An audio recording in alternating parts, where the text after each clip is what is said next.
Durant les festes de Nadal, sovint les relacions familiars es tornen més intenses perquè hem d'assumir dinars de familiars multitudinaris, retrobaments amb persones amb les quals potser hi ha un cert distanciament, o fins i tot ens tornem a trobar de cara situacions o dinàmiques que sabem que ens desborden.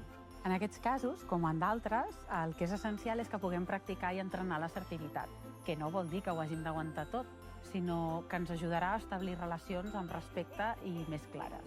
I tot això com es fa? Doncs podem escollir parlar amb més calma, saber quines converses no volem entrar o no volem alimentar, o fins i tot quan necessitem retirar-nos per preservar el nostre benestar.